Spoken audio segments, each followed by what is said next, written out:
Ma'asyiral muslimin yang dimuliakan Allah Subhanahu wa taala. Alhamdulillah, di malam hari ini kembali Allah Subhanahu wa taala pertemukan kita di Masjid Jabal Uhud. Dan kajian di malam hari ini kita akan membahas tentang dua wanita atau dua sepasang laki-laki dan perempuan di zaman Nabi SAW yang melakukan dosa dari dosa-dosa besar, berzina. Tetapi ending keduanya Allah Subhanahu wa taala masukkan ke dalam surga atas lisan Nabi sallallahu alaihi wa ala alihi wasallam. Bagaimana kisahnya? Dan siapa dua manusia ini? Kenapa kemudian keduanya berzina tetapi ujung-ujungnya dimasukkan ke dalam surga? Dan apa faedah-faedah dari kisah yang akan saya kisahkan di malam hari ini? Nabi SAW sampai-sampai mengatakan, laqad tabat taubatan law qusimat ala sab'ina min ahlil madinati lawasi'athum. Sungguh wanita pezina itu telah melakukan tobat. Kalau seandainya tobatnya dibagikan kepada 70 dari penduduk kota Madinah, itu sudah mencukupkan mereka. Maka dari sini menunjukkan bahwa wanita pezina ini dimasukkan oleh Allah Subhanahu wa taala ke dalam surga karena Allah terima taubatnya. Begitu juga kisah laki-laki pezina mengalami hal yang sama, oleh Nabi SAW mendapatkan jaminan masuk ke dalam surga karena taubatnya telah diterima. Yang pertama, kisah wanita Al-Ghamidiyah. Munculnya wanita Ghamidiyah ini berdasarkan riwayat yang dicantumkan di dalam beberapa pengeluar hadis seperti Ibnu Abi Syaibah. Walaupun Imam Malik dalam kitab Muwatta'nya hanya menyebutkan ja'at imra'atun.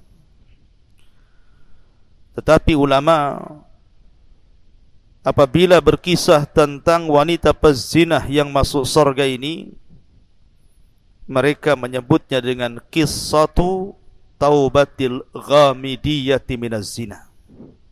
Kisah tobatnya wanita Ghamidiyah karena melakukan perzinahan. Ma'asyiral muslimin yang dimuliakan Allah Subhanahu wa taala,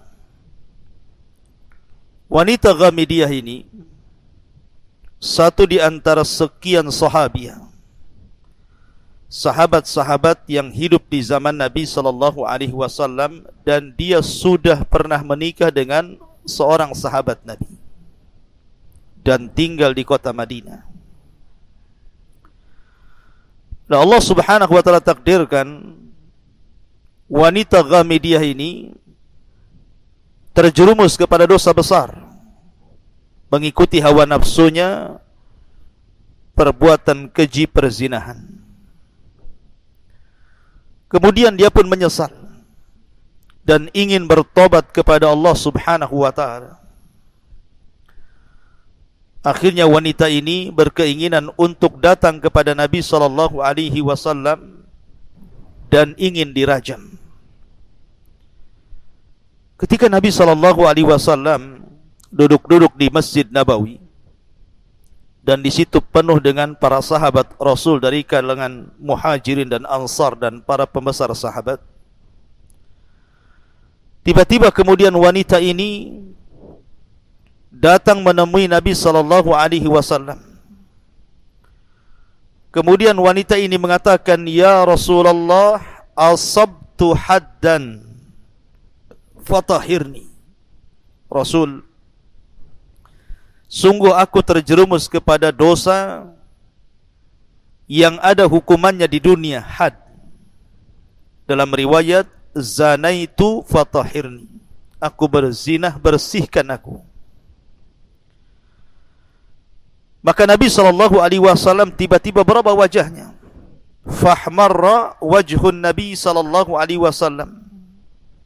hatta kada yaqturu daman.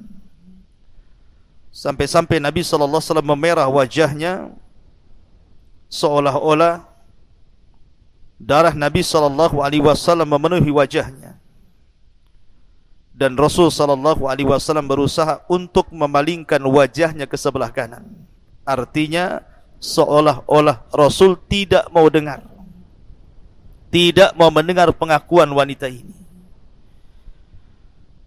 Kemudian Nabi SAW menyuruh wanita ini untuk pulang, seolah-olah tidak terjadi apapun. Artinya bahwa kalaulah seandainya wanita ini tidak mengaku kalau dia berzinah, itu lebih baik. Bertobatlah kepada Allah Subhanahu wa ta'ala dalam kesendiriannya. Jangan pula datang minta dihukum. Itu maunya Nabi SAW. Tetapi wanita ini bukan wanita biasa. Ini wanita merdeka, wanita beriman, wanita yang kuat ketakwaannya kepada Allah Subhanahu wa ta'ala dalam hatinya. Sehingga wanita ini terus mengulang-ulang dan mengatakan, "Ya Rasulullah, asabtu haddan fatahirni. Zanaitu fatahirni. Aku sudah berzinah Rasul, bersihkan aku." Maka akhirnya Nabi sallallahu alaihi wa ala alihi wasallam memerintahkan wanita ini untuk pulang, tapi tidak mau pulang. Ketika Nabi sallallahu alaihi wasallam mengetahui wanita ini tidak pulang, apalagi wanita ini bersumpah dan mengatakan, "Fa wallahi inni la hubla ya Rasulullah." Rasul, aku telah hamil karena perzinahan ini. Ketika mendengar wanita ini hamil, maka ada alasan Nabi SAW untuk menyuruh wanita ini pulang dan mengatakan, "Fadhhabi hatta talidi." Sebaiknya kau pulang sampai kau melahirkan putramu ini. Sebenarnya wanita ini kalau tidak balik lagi menghadap Nabi SAW setelah melahirkan bayinya, kemudian bertobat, itu sudah cukup dan tidak mungkin dicari Nabi dan juga para sahabat. Tapi sekali lagi wanita ini kuat imannya.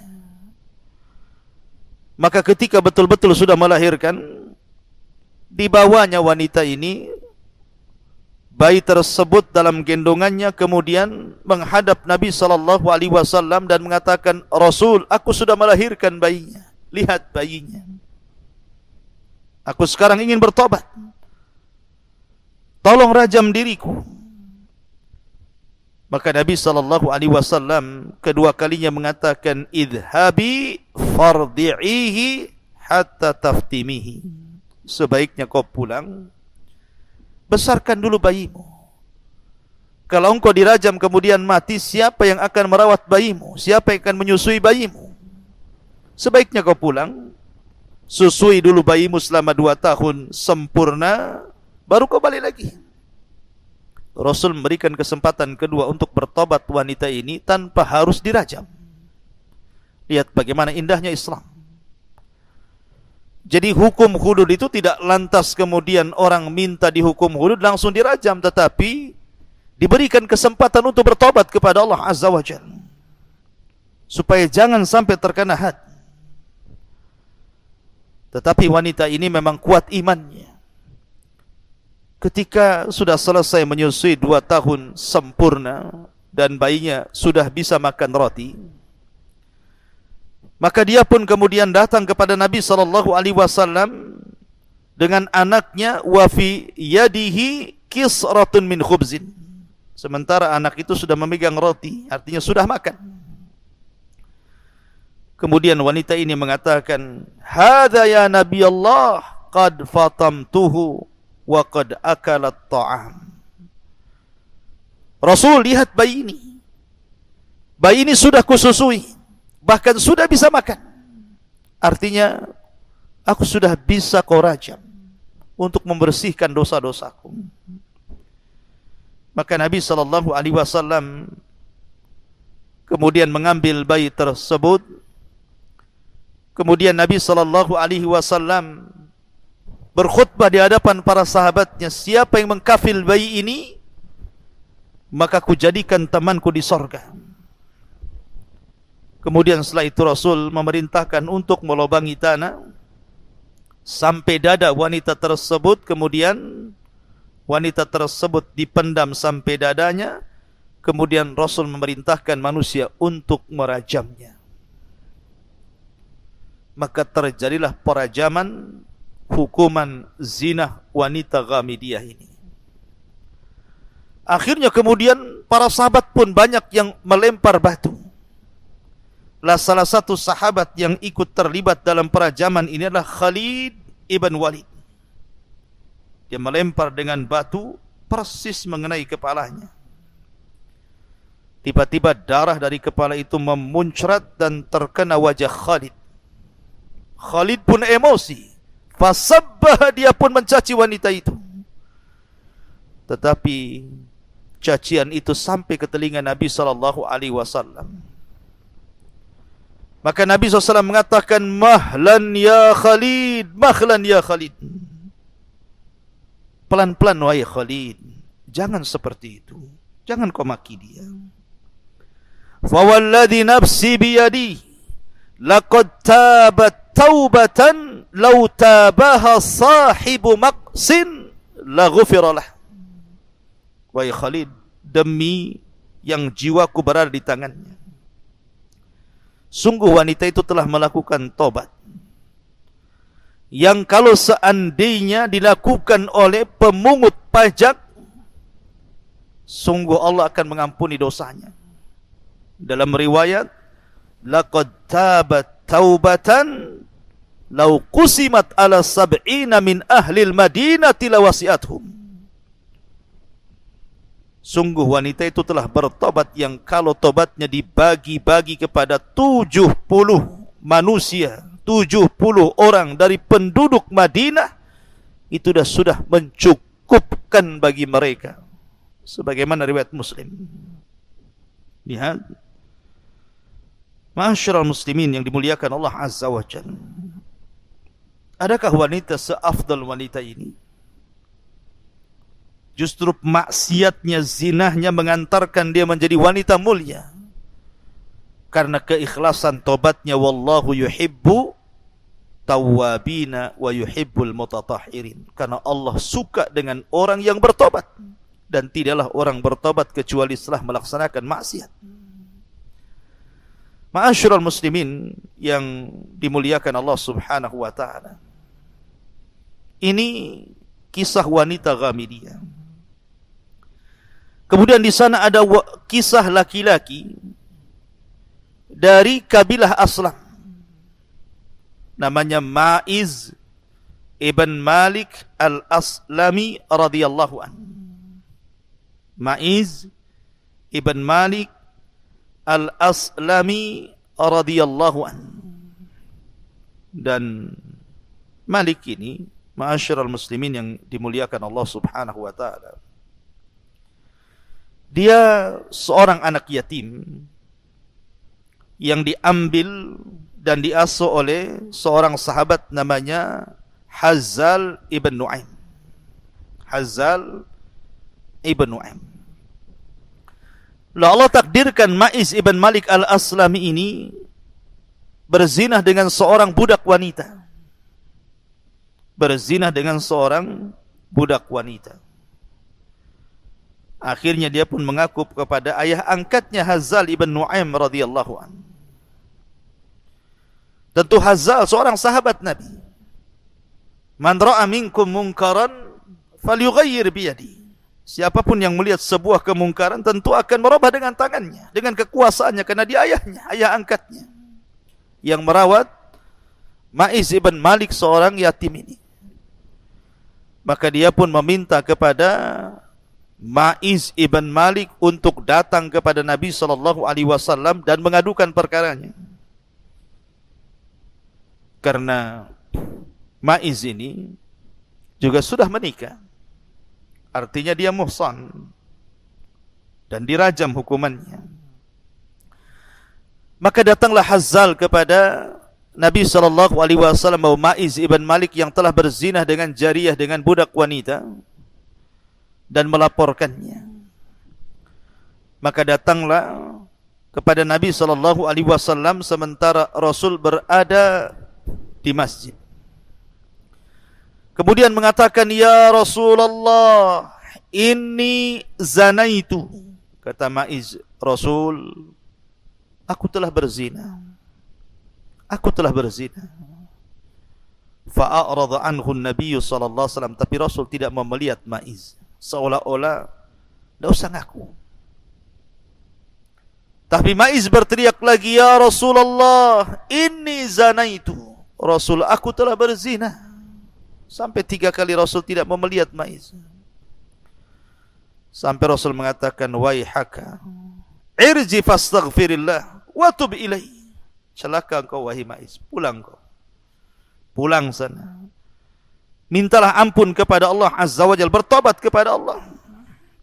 Artinya Rasul tidak mau menerapkan hukum hudud di sini. Memberikan kesempatan kepada Ma'iz sama dengan wanita Ghamidiyah untuk bertobat, tidak usah ngaku. Karena pengakuan dalam Islam itu sekuat-kuat dalil. Tidak perlu saksi kalau sudah ngaku. Akhirnya kemudian, karena dia terus mengatakan, "Tahhirni ya Rasulullah, faqad zanaitu," bersihkan aku wahai Rasul, aku sudah berzina. Maka Abu Bakar mengatakan, yang ketika itu hadir di majelis itu, "Lau aqarrat Rabi'atu la rajamaka Rasulullah sallallahu alaihi wasallam." Ma'iz cukup 3 kali. Kalau keempat kalinya kau mengatakan zanaitu fatahhirni, Rasul akan merajam kamu. Tetapi Ma'iz tidak peduli dengan ucapan Abu Bakar. Enggak peduli dia.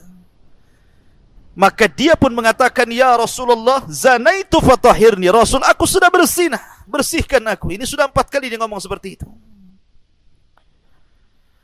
Maka Nabi SAW mencari alasan, "La'allaka qabbalta aw ghamazta aw nadarta." Ma'iz, jangan-jangan kau hanya mencium saja, tidak berzina. Jangan-jangan kau hanya melirik dan memandang saja wanita itu, wahai Ma'iz, kau tidak berzina. Kata Ma'iz, "La, tidak Rasul, aku berzina."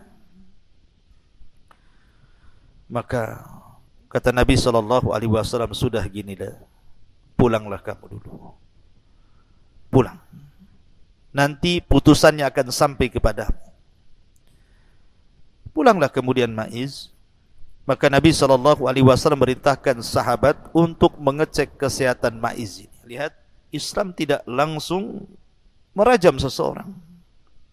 Jangan-jangan Ma'iz ini sudah gila, sudah stres, atau dia sedang minum arak mabok.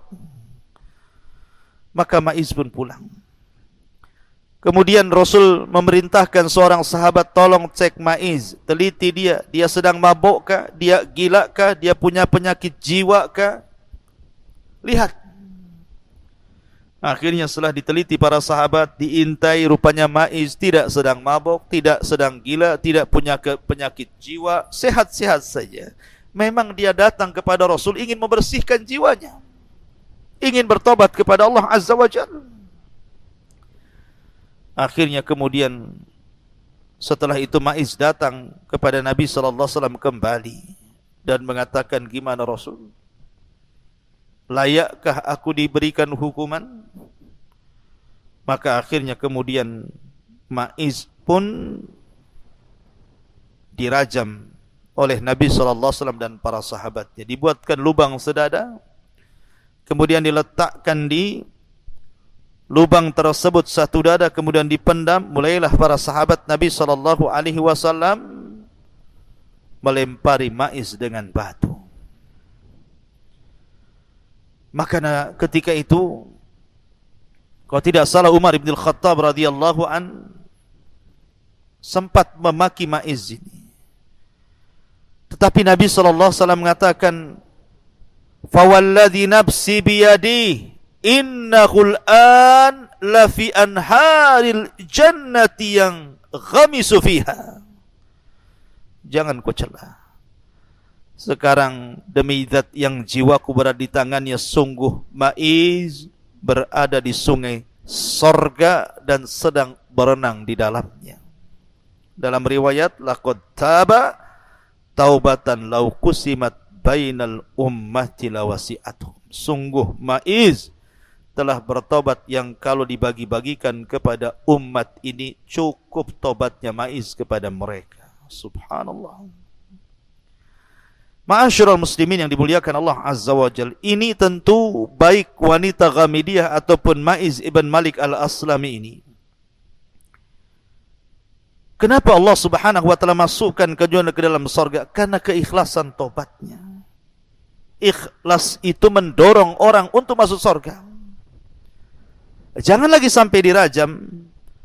Ingat kisah seorang wanita pezina di zaman Bani Israel yang memberi air kepada anjing yang sedang kehausan. Karena keikhlasannya, Allah masukkan dia ke dalam surga. Begitulah Islam mengajarkan kepada kita agar seseorang itu tidak putus asa dari rahmat Allah Azza wa Jalla. Maka dari kisah ini banyak pelajaran yang kita akan petik. Yang pertama, sebesar apapun dosa seorang hamba, kalau seandainya dia datang menghadap Allah Subhanahu wa taala untuk bertobat, maka rahmat Allah jauh lebih luas dibandingkan murkanya. Allah pasti akan mengampuni hamba tersebut. Ya ibna Adam, lau ataitani bi qurabil ardi khataya, thumma lakitani la tusyrik bi syai'an la ataituka bi qurabiha maghfiratan. Wahai anak Adam, kalau engkau membawa dosa seberat bumi, asal kau datang bertobat dan tidak menyekutukan aku, ku datang dengan seberat bumi ampunan.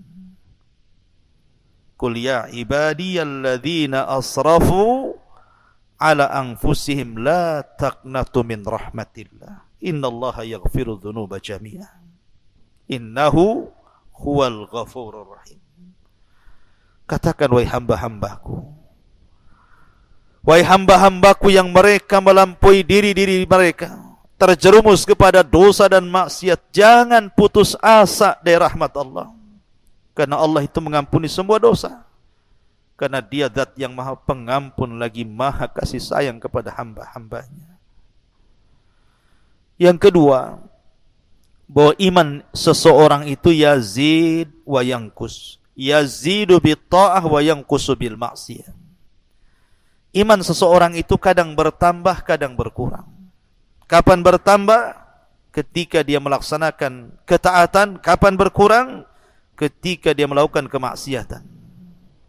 Ya, karena Rasul mengatakan la yazni zani hina yazni wa huwa mu'min. Tidaklah seorang pezina ketika berzina, sedangkan ketika berzina maka dia seorang mukmin. Tidaklah seorang pezina tatkala dia berzina dia seorang mukmin, kata Rasul. Kata Imam Nawawi rahimahullahu taala, maknanya artinya la yaf'alu hadhil ma'asi wa huwa kamilul iman. Orang yang melakukan maksiat seperti ini ketika dia bermaksiat sehakikatnya tidak sempurna imannya, artinya dia sedang kurang imannya. Kemudian yang ketiga, kamalu ilmillah wa hikmatihi wa rahmatihi bi ibadihi fi syar'il hudud. Kesempurnaan pengetahuan Allah, kesempurnaan hikmah dan rahmat Allah kepada hamba-hambanya ketika Allah mensyariatkan syariat hudud. Hudud ini sebuah hukuman dari Allah dan itu seadil-adilnya hukuman. Bukan Rasul yang membuat hukuman hudud. Bukan para sahabat, bukan. Hukum hudud ini datang dari Allah Subhanahu wa taala dan tidaklah Allah Subhanahu wa taala membuat sebuah hukum kecuali ada hikmah dan kebaikan di dalamnya. Dan ini keadilan dari Allah Subhanahu wa taala demi menjaga supaya terjaganya nasab. Karena Islam itu menjaga nasab. Kemudian juga di sini ada tahdzir. Ada tahdzir yang keempat, asyadid yang sangat kuat, peringatan yang sangat kuat agar seseorang itu jangan terjerumus kepada dosa zina. Allah mengatakan wala taqrabuz zina innahu kana fahishatan wa sa'a sabila. Jangan dekat-dekat zina. Dekat pun jangan. Apalagi berzina. Karena itu sebuah keburukan dan seburuk-buruk jalan. Kemudian juga yang kelima di sini ada tahdzir dari fitnah wanita. Karena Rasul mengatakan, "Ma taraktu ba'di fitnatan hiya adharru 'alal rijali minan nisa." Tidaklah aku tinggalkan setelahku fitnah yang jauh lebih bahaya bagi laki-laki dibandingkan fitnah wanita. Karena hancurnya Bani Israel. Kenapa? Karena wanita. Kenapa Nabi Musa alaihi salatu wasalam dan Bani Israel sampai diazab oleh Allah di negeri linglung selama 40 tahun mereka tidak bisa keluar dari situ? Ada yang mengatakan salah satu penyebabnya walaupun banyak versi. Karena kisah Bal'am ibn Ba'urah. Ada yang mengatakan azabnya bukan diletakkan di negeri linglung tetapi disebarnya penyakit taun. Penyakit yang mematikan. Itu disebabkan karena kisah Bal'am ibn Ba'urah. Ketika dia tidak bisa mendoakan kecelakaan kepada Musa dan Bani Israel, dia mengutus wanita-wanita untuk menggoda, akhirnya melakukan perzinahan dengan orang pilihan Nabi Musa. Terjadilah azab. Itulah fitnah wanita. Ma'asyiral muslimin yang dimuliakan Allah Azza wa Jalla, dari sinilah maka ada adab-adab yang diajarkan kepada kita dalam Islam untuk menghindari fitnah ini. Baik anda laki-laki atau perempuan. Seperti kenapa Islam memerintahkan wanita untuk tinggal di rumah dan tidak keluar dengan tabarrujal jahiliyah, bertabarruj, berdandan seperti dandan jahiliyah. Itu demi supaya mencegah adanya perzinahan. Atau Islam mengajarkan kenapa wanita harus keluar dengan mahramnya. Masafatas safar, jarak safar. Ini demi terjaganya wanita itu kehormatannya dan tidak mengundang perzinahan. Atau kenapa Islam sampai memerintahkan wanita untuk berhijab? Ya, karena Allah yang mengatakan, ya ayyuhan nabi kulli azwajika wa banatika wa nisa'il mu'minin yudnina alaihinna min jalabibihin dzalika adna an yu'rafna fala yu'dzaina wa kana Allah ghafurur rahim. Wahai Nabi, katakan kepada istri-istrimu, anak wanitamu, wanita-wanita muslimin, hendaklah mereka melemparkan jilbab mereka karena itu lebih mudah dikenali dan tidak mudah diganggu. Tidak mudah diganggu. Tidak mudah mengundang syahwat perzinahan. Dan Allah Maha Pengampun lagi Maha Penyayang. Atau kenapa Islam melarang seorang wanita keluar? Tidak boleh menggunakan wewangian. Karena Rasul mengatakan, ayyumam ra'atin ista'tarat famarrat biqaumin liyajidu rihaha fahiya zaniyah. Siapapun wanitanya keluar berwangi-wangi, kecium kaum, maka Rasul mengatakan wanita itu sama dengan wanita pezina, na'udzubillah.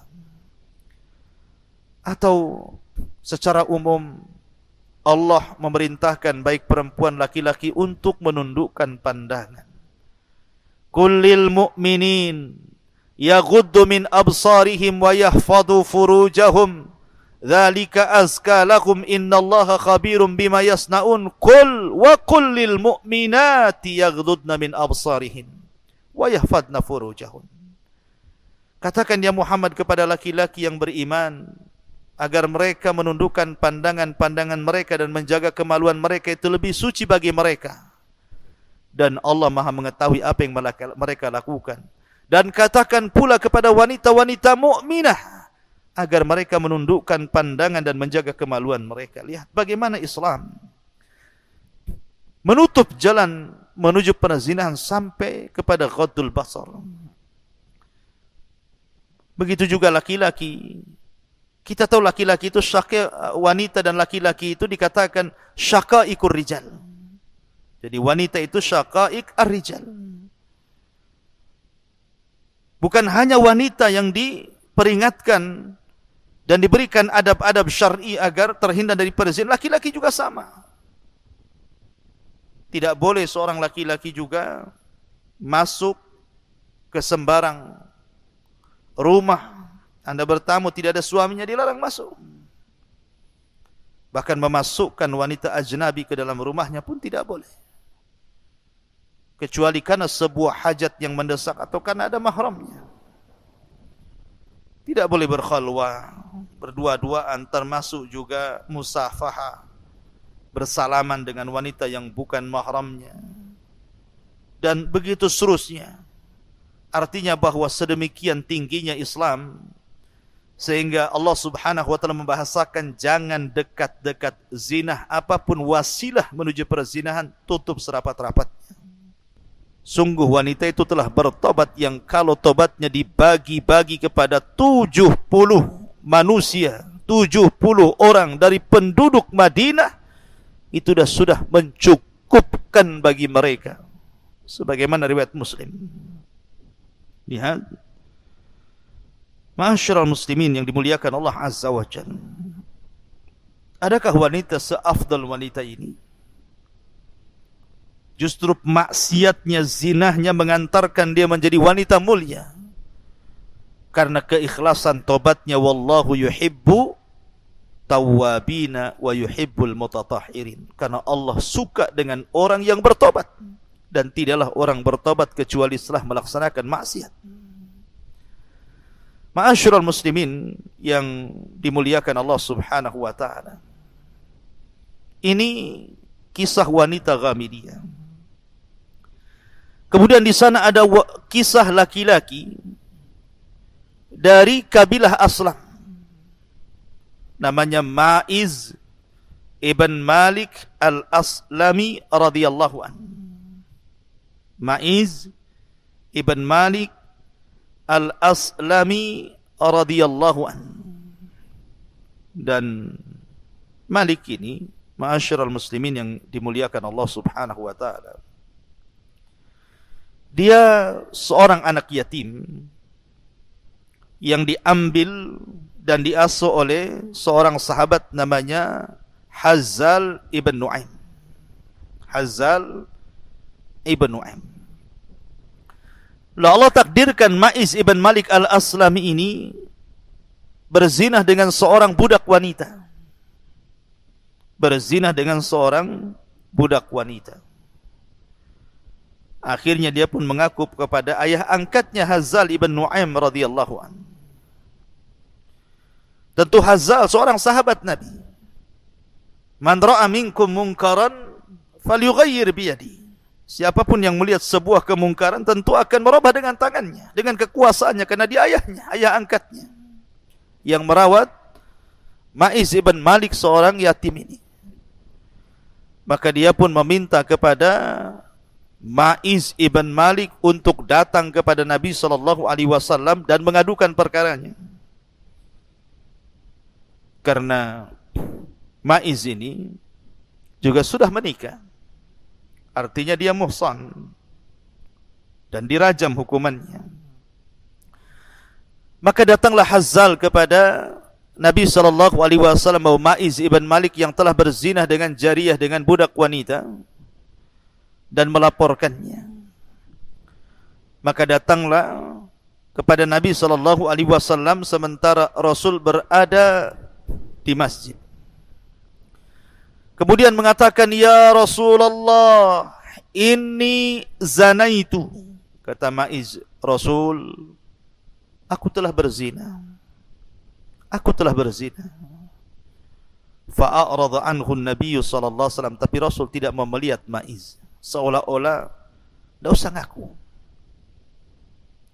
Tapi Maiz berteriak lagi, ya Rasulullah, inni zanaitu. Rasul, aku telah berzina. Sampai 3 kali Rasul tidak mau melihat Maiz. Sampai Rasul mengatakan, waihaka, irji fastaghfirillah wa tub ilaihi. Celaka engkau wahai Maiz, pulang kau. Pulang sana. Mintalah ampun kepada Allah Azza wa Jalla, bertobat kepada Allah. Artinya Rasul tidak mau menerapkan hukum hudud di sini. Memberikan kesempatan kepada Maiz sama dengan wanita Ghamidiyah untuk bertobat, tidak usah ngaku. Karena pengakuan dalam Islam itu sekuat-kuat dalil. Tidak perlu saksi kalau sudah ngaku. Akhirnya kemudian, karena dia terus mengatakan, tahhirni ya Rasulullah, faqad zanaitu, bersihkan aku wahai Rasul, aku sudah berzina. Maka Abu Bakar mengatakan, yang ketika itu hadir di majelis itu, lau aqarrat Rabi'atu la rajamaka Rasulullah sallallahu alaihi wasallam. Maiz cukup 3 kali. Kalau keempat kalinya kau mengatakan zanaitu fatahhirni, Rasul akan merajam kamu.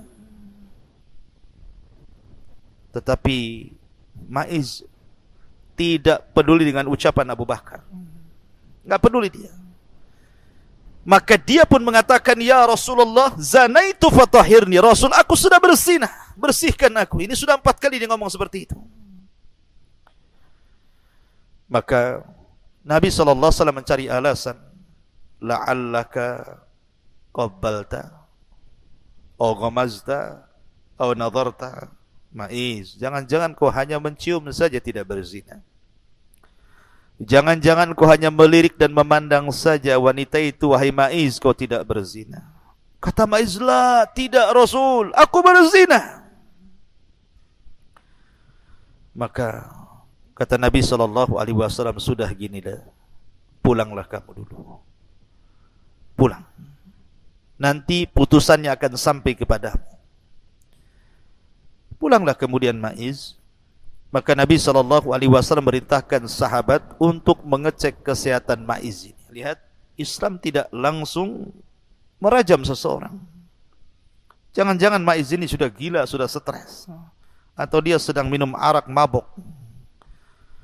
Maka Maiz pun pulang. Kemudian Rasul memerintahkan seorang sahabat, tolong cek Maiz, teliti dia, dia sedang mabuk kah, dia gila kah, dia punya penyakit jiwa kah? Lihat. Akhirnya setelah diteliti para sahabat, diintai, rupanya Maiz tidak sedang mabuk, tidak sedang gila, tidak punya penyakit jiwa, sehat-sehat saja. Memang dia datang kepada Rasul ingin membersihkan jiwanya, ingin bertobat kepada Allah Azza wa Jalla.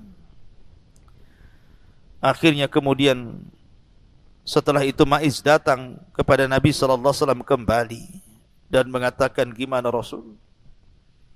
Layakkah aku diberikan hukuman? Maka akhirnya kemudian Maiz pun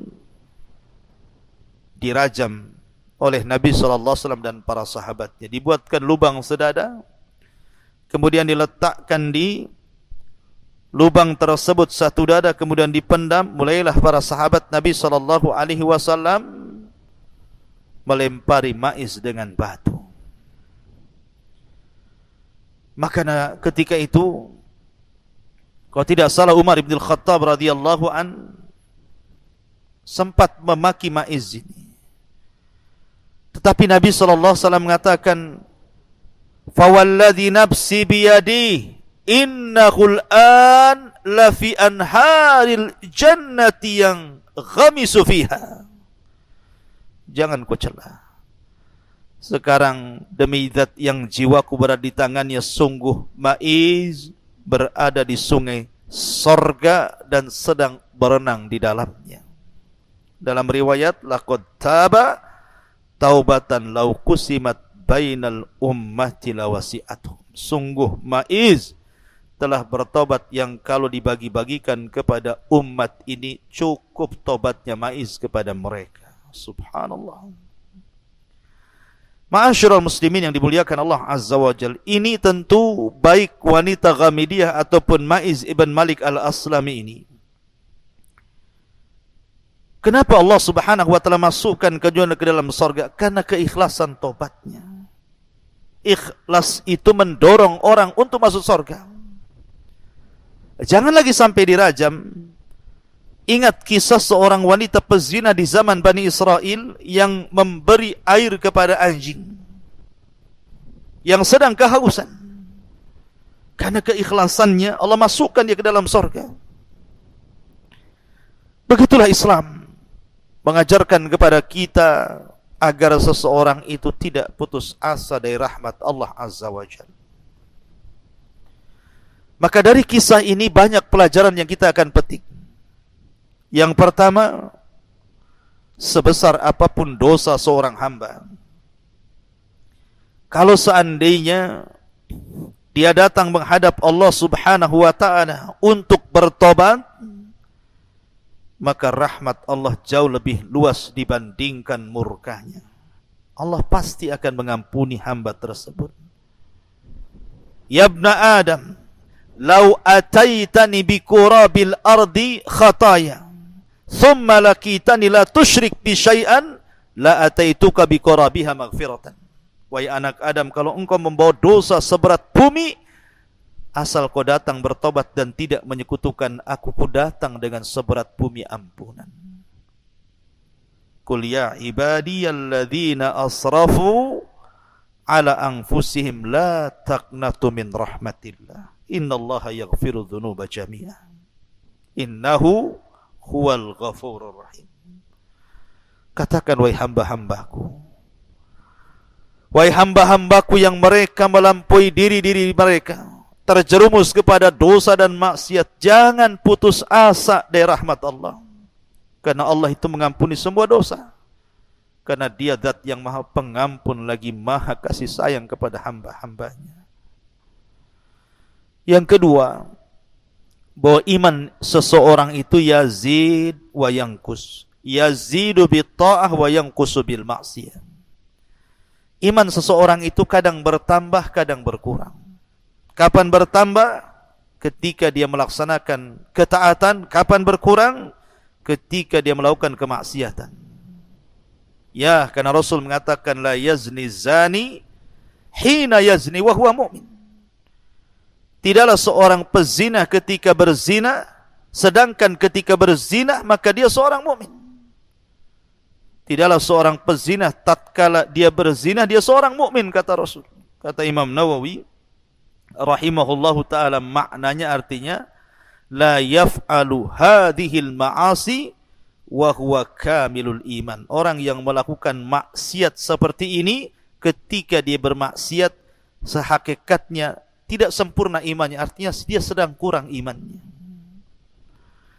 Kemudian yang ketiga, kamalu ilmillah wa hikmatihi wa rahmatihi bi ibadihi fi syar'il hudud. Kesempurnaan pengetahuan Allah, kesempurnaan hikmah dan rahmat Allah kepada hamba-hambanya ketika Allah mensyariatkan syariat hudud. Hudud ini sebuah hukuman dari Allah dan itu seadil-adilnya hukuman. Bukan Rasul yang membuat hukuman hudud, bukan para sahabat, bukan. Hukum hudud ini datang dari Allah Subhanahu wa taala dan tidaklah Allah Subhanahu wa taala membuat sebuah hukum kecuali ada hikmah dan kebaikan di dalamnya. Dan ini keadilan dari Allah Subhanahu wa taala demi menjaga supaya terjaganya nasab. Karena Islam itu menjaga nasab. Kemudian juga di sini ada tahdzir. Ada tahdzir yang keempat, asyadid yang sangat kuat, peringatan yang sangat kuat agar seseorang itu jangan terjerumus kepada dosa zina. Allah mengatakan wala taqrabuz zina innahu kana fahishatan wa sa'a sabila. Jangan dekat-dekat zina. Dekat pun jangan, apalagi berzina. Karena itu sebuah keburukan dan seburuk-buruk jalan. Kemudian juga yang kelima di sini ada tahdzir dari fitnah wanita. Karena Rasul mengatakan ma taraktu ba'di fitnatan hiya adharru 'ala rijali minan nisa. Tidaklah aku tinggalkan setelahku fitnah yang jauh lebih bahaya bagi laki-laki dibandingkan fitnah wanita. Karena hancurnya Bani Israel. Kenapa? Karena wanita. Kenapa Nabi Musa alaihi salatu wasalam dan Bani Israel sampai diazab oleh Allah di negeri linglung selama 40 tahun, mereka tidak bisa keluar dari situ? Ada yang mengatakan salah satu penyebabnya, walaupun banyak versi, karena kisah Bal'am ibn Ba'urah. Ada yang mengatakan azabnya bukan diletakkan di negeri linglung, tetapi disebarnya penyakit taun, penyakit yang mematikan. Itu disebabkan karena kisah Bal'am ibn Ba'urah. Ketika dia tidak bisa mendoakan kecelakaan kepada Musa dan Bani Israel, dia mengutus wanita-wanita untuk menggoda, akhirnya melakukan perzinahan dengan orang pilihan Nabi Musa. Terjadilah azab. Itulah fitnah wanita. Ma'asyiral muslimin yang dimuliakan Allah Azza wa Jalla, dari sinilah maka ada adab-adab yang diajarkan kepada kita dalam Islam untuk menghindari fitnah ini. Baik anda laki-laki atau perempuan. Seperti kenapa Islam memerintahkan wanita untuk tinggal di rumah dan tidak keluar dengan tabarrujal jahiliyah, bertabarruj, berdandan seperti dandan jahiliyah. Itu demi supaya mencegah adanya perzinahan. Atau Islam mengajarkan kenapa wanita harus keluar dengan mahramnya, masafatas safar, jarak safar. Ini demi terjaganya wanita itu kehormatannya dan tidak mengundang perzinahan. Atau kenapa Islam sampai memerintahkan wanita untuk berhijab? Ya, karena Allah yang mengatakan, ya ayyuhan nabi kulli azwajika wa banatika wa nisa'il mu'minin yudnina 'alaihinna min jalabibihin. Dzalika adna an yu'rafna fala yu'dzaina wa kana Allah ghafurur rahim. Wahai Nabi, katakan kepada istri-istrimu, anak wanitamu, wanita-wanita muslimin, hendaklah mereka melemparkan jilbab mereka, karena itu lebih mudah dikenali dan tidak mudah diganggu. Tidak mudah diganggu, tidak mudah mengundang syahwat perzinahan, dan Allah Maha Pengampun lagi Maha Penyayang.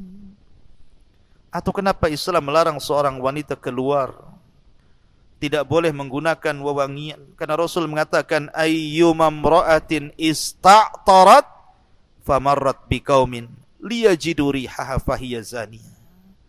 Siapapun wanitanya keluar berwangi-wangi, kecium kaum, maka Rasul mengatakan wanita itu sama dengan wanita pezina, na'udzubillah. Atau secara umum Allah memerintahkan baik perempuan laki-laki untuk menundukkan pandangan. Kullil mu'minin yaghuddu min absarihim wa yahfadhu furujahum dzalika azka lahum innallaha khabirum bima yasnaun. Qul wa kullil mu'minati yaghuddna min absarihin wa yahfadna furujahun.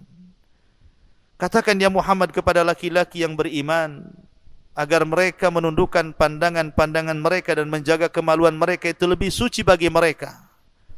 Dan Allah Maha mengetahui apa yang mereka lakukan.